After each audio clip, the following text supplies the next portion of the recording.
JNU मुद्दे पर विपक्ष के हंगामे के बीच राज्यसभा में स्मृति ईरानी तीखी बहस के दौरान जेएनयू में महिषासुर और देवी दुर्गा के अभद्र रूप में पेश करने का मुद्दा उठाया। इस पर कांग्रेस ने वरिष्ठ नेता आनंद शर्मा ने आपत्ति जाहिर की। इसके बाद दोनों के बीच देर तक की बहस होती रही। इस दौरान विपक्षी नेता वेल में आकर के नारेबाजी करने लगे। उधर कांग्रेस ने देवी दुर्गा के बारे में इस तरह के चित्रण करने पर स्मृति ईरानी से माफी मांगने की बात कही है। कांग्रेस ने कहा है कि माफी न मांगने पर वो सदन ठप कर देंगे। गुरुवार को जेएनयू नारेबाजी मामले में 13 दिनों से जेल में बंद जेएनयू छात्र संघ अध्यक्ष कन्हैया कुमार को पुलिस ने 1 दिन की रिमांड पर ले लिया। दिल्ली पुलिस कन्हैया, उमर खालिद और अनिर्बान को आमने सामने बैठाकर के इस मामले में पूछताछ कर रही है। तीनों पर राष्ट्रद्रोह का आरोप है। दिल्ली की पटियाला हाउस कोर्ट में वकीलों की गुंडागर्दी के मामले में आज सुप्रीम कोर्ट में सुनवाई होगी। वरिष्ठ वकील कामिनी जायसवाल ने वकीलों की इस हरकत पर कार्रवाई करने की अर्जी दी है। पटियाला हाउस कोर्ट में कन्हैया और मीडिया पर हमला करने वाले वकीलों के खिलाफ दिल्ली की साकेत कोर्ट में एक मुकदमा दर्ज किया गया है। मुकदमा साकेत कोर्ट के बार एसोसिएशन ने दर्ज करवाया। जेएनयू के मुद्दे पर शहीद हनुमंत थप्पा की पत्नी महादेवी ने कहा है कि देश विरोधी नारे लगाने से मैं दुखी हूं, मुझे गुस्सा भी आता है। उन्होंने कहा है कि देश है तो हम हैं। शहीद हनुमंत थप्पा की पत्नी महादेवी ने यह भी बात नागपुर में आयोजित एक कार्यक्रम में जेएनयू सच में कही है। हनुमंत थप्पा के लिए पूरे देश ने प्रार्थना भी की। अफजल गुरु की फांसी पर पूर्व वित्त मंत्री पी चिदंबरम के बयान पर विवाद खड़ा हो गया है। चिदंबरम ने कहा कि ऐसा संभव हो सकता है कि अफजल गुरु के केस में ईमानदारी न बरती गई। हालांकि बाद में सफाई देते हुए चिदंबरम ने कहा है कि उनका कहने का मतलब ये था कि अगर कोई अफजल की फांसी का विरोध करता है तो ये उसका अपना विचार है, इससे देशद्रोह नहीं कहा जा सकना चाहिए। केंद्रीय मंत्री वेंकैया नायडू ने कहा है कि कांग्रेस को यह साफ करना चाहिए कि अफजल गुरु आतंकी है या नहीं। उन्होंने कहा है कि इतने सालों बाद चिदंबरम शक जता रहे हैं, इसका क्या मतलब है। वहीं कांग्रेस ने IBN 7 के शो हम तो पूछेंगे में चिदंबरम के बयान से पल्ला झाड़ते हुए कहा है कि अफजल को लेकर दिया गया उनका बयान निजी है। रोहित वेमुला खुदकुशी मामले में अब एक नया विवाद खड़ा हो गया है। IBN 7 के पास मौजूद तेलंगाना पुलिस की रिपोर्ट के मुताबिक इस बात का जिक्र है कि छात्रों के पास खुदकुशी के बाद पुलिस को रोहित के कमरे तक जाने से रोका। रिपोर्ट के मुताबिक छात्रों को हटा करके सुबह 6:30 बजे किसी तरह रोहित को हॉस्पिटल ले जाया गया। रिपोर्ट में इस बात का कहीं जिक्र नहीं है कि डॉक्टर को रोहित की बॉडी की जांच करने से रोका गया। वहीं रोहित के शरीर की जांच करने वाले विश्वविद्यालय के डॉक्टर का कहना है कि उन्होंने उसी शाम जांच करके रोहित को मृत घोषित कर दिया था और बताया था कि मौत करीब 2 घंटे पहले हुई थी। लोकसभा में बोलते हुए केंद्रीय मंत्री स्मृति ईरानी ने कहा है कि पुलिस की रिपोर्ट के मुताबिक छात्रों ने पुलिस और डॉक्टर को रोहित के शरीर के पास जाने से जांच करने से रोका। वित्त मंत्री अरुण जेटली आज संसद में आर्थिक सर्वेक्षण पेश करेंगे। आम बजट से पहले ही पेश होने वाले इस महत्वपूर्ण दस्तावेज में पिछले 12 महीने की आर्थिक स्थिति और विभिन्न विकास कार्यक्रमों की समीक्षा होगी। 29 फरवरी को आम बजट संसद में पेश किया जाएगा। बजट से लोगों को बहुत उम्मीदें हैं। वित्त मंत्री अरुण जेटली दूसरी बार संसद में बजट पेश करेंगे। रेल मंत्री सुरेश प्रभु ने मोदी सरकार का दूसरा रेल बजट पेश किया। रेल बजट में सबसे खास बात यह रही कि बिना यात्री भाड़े और माल भाड़े में बढ़ोतरी के रेल में सुधार पर खासा जोर दिया गया है। रेल मंत्री ने कहा है कि किराया बढ़ाकर के कमाई करने की सोच को हम बदलेंगे। उन्होंने बताया कि हम नए तरीके से रेवेन्यू जनरेट करने की कोशिश करेंगे और इसके लिए रास्ते तलाशे और तलाशे जाएंगे। प्रभु ने कहा है कि हम इंटरनेशनल स्टैंडर्ड की सर्विस देने की कोशिश कर रहे हैं और इसके लिए उन्होंने हर तबके की मदद की भी मांग की है। इस दौरान उन्होंने हरिवंश राय बच्चन की एक कविता भी पढ़ी। रेल मंत्री सुरेश प्रभु ने बजट भाषण के दौरान पूर्व प्रधानमंत्री अटल बिहारी वाजपेयी की पंक्तियां दोहराई। उन्होंने कहा, हम न रुकेंगे न झुकेंगे, चलो मिलकर कुछ नया बनाएं। रेल मंत्री ने कहा है कि रेल भारतीय अर्थव्यवस्था की रीढ़ है और हमें इसको आगे ले जाना है। उन्होंने कहा है कि रेलवे में काम करने के तरीके में बदलाव और खर्च में कटौती करके कमाई बढ़ाने की जरूरत है। रेल मंत्री सुरेश प्रभु ने बजट पेश करते समय प्रधानमंत्री मोदी के विजन का भी जिक्र किया। उन्होंने कहा है कि बजट प्रधानमंत्री के विजन को पूरा करने में योगदान करेगा। रेल मंत्री ने बताया कि डिजिटल इंडिया मिशन के तहत इस साल ट्रैक मैनेजमेंट सिस्टम की शुरुआत की गई है, जिसमें SMS ईमेल के जरिए यात्रियों को अलर्ट जारी किया जाएगा। उन्होंने बताया कि गूगल की साझेदारी से इस साल 100 स्टेशनों और अगले साल 2 साल में 400 स्टेशनों पर वाईफाई सेवाओं का प्रस्ताव है। साथ ही साथ LIC ने रेलवे में 1.5 लाख करोड़ रुपए के निवेश की सहमति दी है।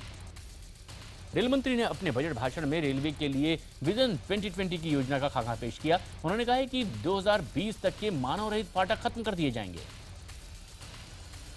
रेल मंत्री ने बताया कि 2020 तक ट्रेनों पर समय पर चलने का लक्ष्य रखा गया है। उन्होंने ये भी बताया है कि यात्रियों को जब चाहो तब टिकट की सुविधा भी दी जाएगी। रेल मंत्री सुरेश प्रभु ने कहा है कि अगले 4 साल में हर ट्रेन की औसत रफ्तार 80 किलोमीटर प्रति घंटे तक की कर दी जाएगी। सुरेश प्रभु ने 2020 तक 1780 वेंडिंग मशीनें और 17,000 बायो टॉयलेट रखने की भी बात कही है। रेल मंत्री ने बजट में 4 नई ट्रेनों का भी ऐलान किया है। उन्होंने बताया है कि हमसफर, अंत्योदय, तेजस और उदय एक्सप्रेस के नाम से 4 ट्रेनें चलाई जाएंगी। रेल मंत्री ने बताया कि अंत्योदय ट्रेन आम लोगों के लिए होगी और इसमें सिर्फ अनारक्षित कोच ही होंगे। वहीं रात में व्यस्त मार्गों पर डबल डेकर उदय एक्सप्रेस ट्रेन भी चलाने की बात कही गई। तीसरी ट्रेन तेजस होगी, जिसमें सभी कोच में फ्री वाईफाई मिलेगा और इसकी स्पीड 130 किलोमीटर प्रति घंटे होगी। और चौथी ट्रेन हमसफर चलाई जाएगी।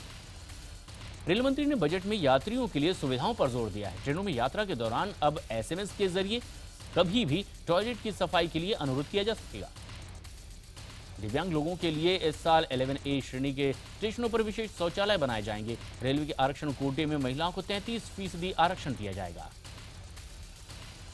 पायलट आधार पर बच्चों के खाने की अलग से व्यवस्था पेश की जाएगी। ट्रेनों और स्टेशनों पर शिशु आहार और गर्म दूध मिलेगा। साथ ही हर श्रेणी में महिलाओं के लिए 33% सीटें आरक्षित होंगी। वरिष्ठ नागरिकों के लिए निचली सीट का कोटा बढ़ाकर के 50% तक कर दिया जाएगा। रेल मंत्री ने कहा है कि पत्रकारों के लिए रियायती दर पर टिकट की ई-बुकिंग भी पेश की जाएगी। रेल बजट में दिल्ली में नया रिंग रोड रेलवे का प्रस्ताव दिया गया है। साथ ही साथ मुंबई में चर्च गेट से लेकर विरार तक और पनवेल से लेकर CST तक एलिवेटेड कॉरिडोर का भी प्रस्ताव किया गया। रेल मंत्री ने बताया कि मुंबई के स्टेशनों पर प्लेटफॉर्म बढ़ाए जाएंगे। साथ ही साथ परियोजनाओं की निगरानी ड्रोन से होगी और रेलवे में स्टार्टअप के लिए 50 करोड़ रुपए का प्रावधान किया गया है। रेल मंत्री सुरेश प्रभु ने देश भर के आस्था के केंद्रों अमृतसर, अजमेर, द्वारका, हरिद्वार, तिरुपति, वाराणसी और गया को जोड़ते हुए ट्रेन चलाने का ऐलान किया है। प्रधानमंत्री मोदी ने रेल बजट की तारीफ करते हुए कहा है कि पिछले 1 साल में हमें काफी सफलता मिली है। रेल बजट में वायदों को पूरा करने के लिए पूरा प्रयास किया गया है।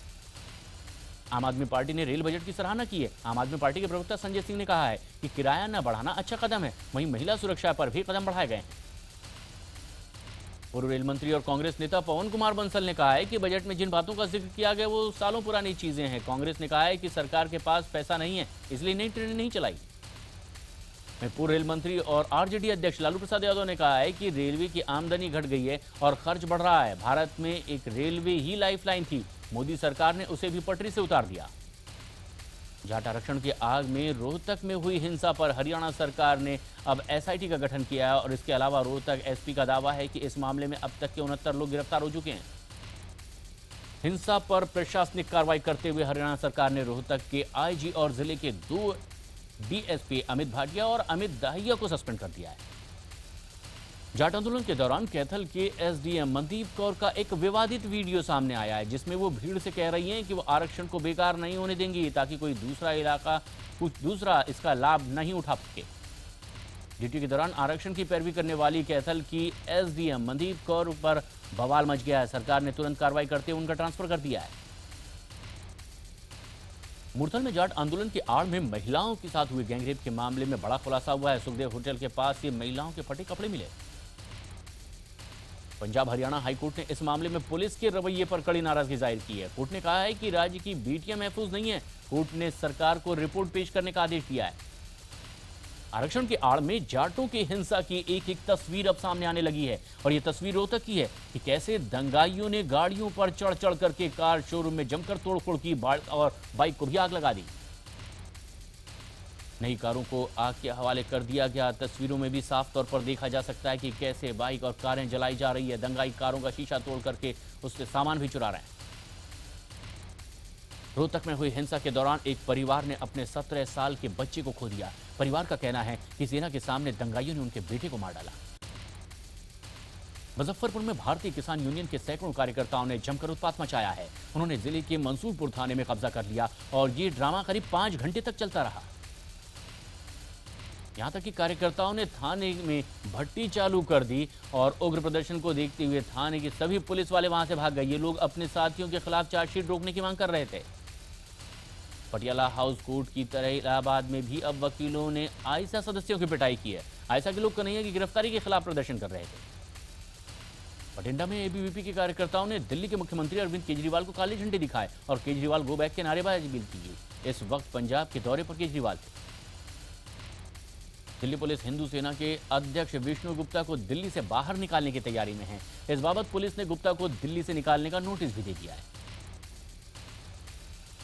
जीबीटी घोटाले में सजा काट रहे हरियाणा के पूर्व सीएम ओम प्रकाश चौटाला और उनके बेटे अजय चौटाला की पुनर्विचार याचिका सुप्रीम कोर्ट ने ठुकरा दी है। कोर्ट ने उनकी 10 साल की सजा को बरकरार रखा है।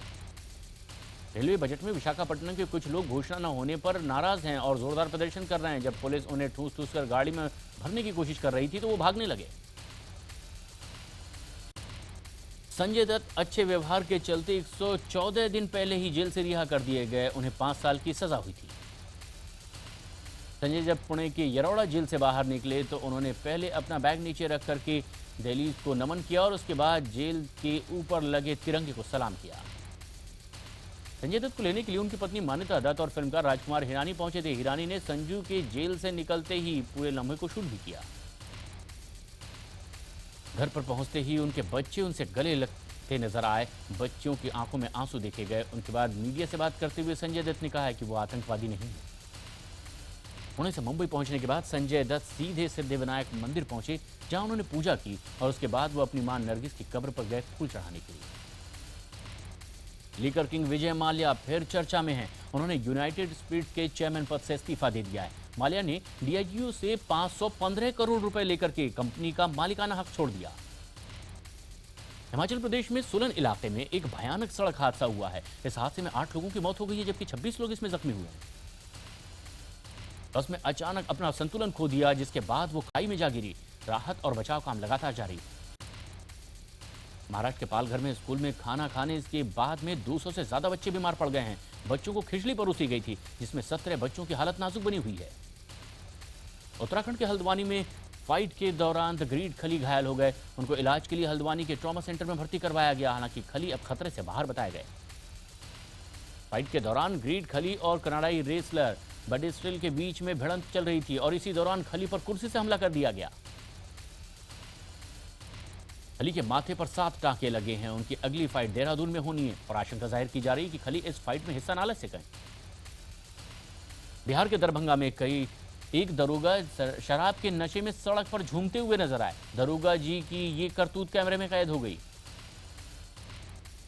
सबसे खास बात यह रही कि जिस जगह दरोगा जी नशे में झूम रहे थे, वहीं दरभंगा पुलिस नशा मुक्ति रैली निकाल रही थी।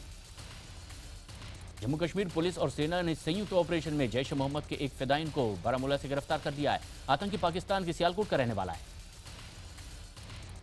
सुरक्षा बलों के मुताबिक आतंकी ने अपने 3 साथियों के साथ मिलकर के 3 महीने पहले कुपवाड़ा में आतंकी वारदात को अंजाम दिया था। आतंकी का नाम मोहम्मद सादिक गुज्जर है।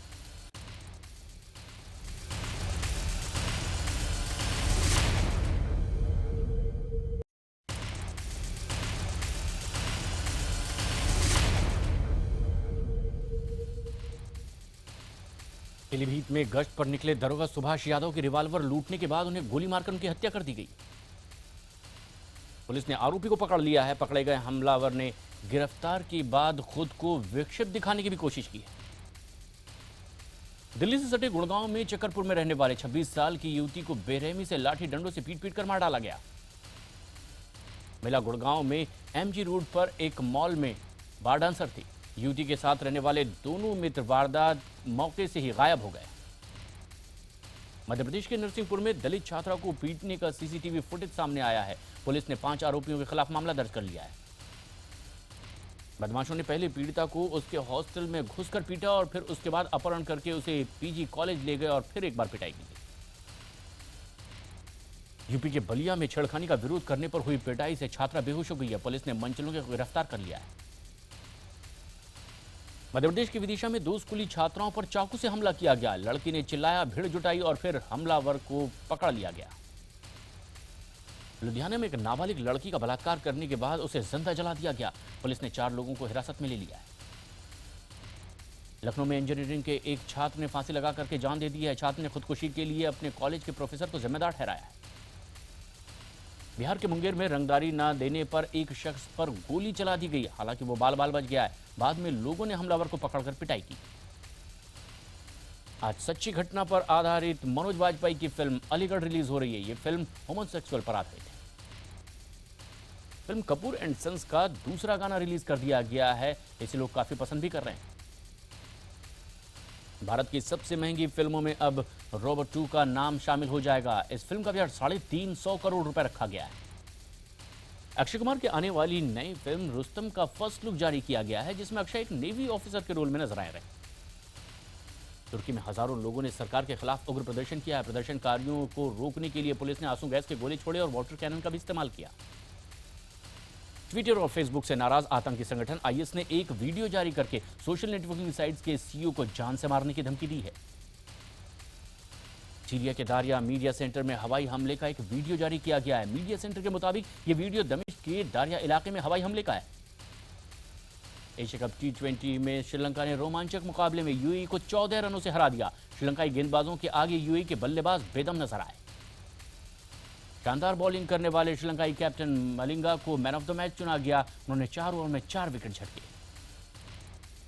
एशिया कप T20 में आज मेजबान बांग्लादेश और यूएई की टीमें आमने सामने होंगी। बांग्लादेश की टीम अपना पहला मुकाबला भारत से हार चुकी। एशिया कप के पहले मुकाबले में जीत के बाद कप्तान धोनी ने कहा है कि ऑलराउंडर की मौजूदगी के चलते पिछले कुछ महीनों में बदल गई है टीम इंडिया। सौराष्ट्र के खिलाफ रणजी फाइनल के दूसरे दिन अय्यर ने इस सीजन का 6ठा शतक बनाया। इस सीजन में लक्ष्मण के सबसे ज्यादा रन बनाने के रिकॉर्ड से अब 95 रन पीछे रह गए श्रेयस। भारत में T20 वर्ल्ड कप में हिस्सा लेने के लिए पाकिस्तान की टीम को अनुमति मिल गई है। PCB chairman Shahryar Khan ICC के खिलाड़ियों के लिए अब बेहतर सुरक्षा की गुजारिश करेंगे।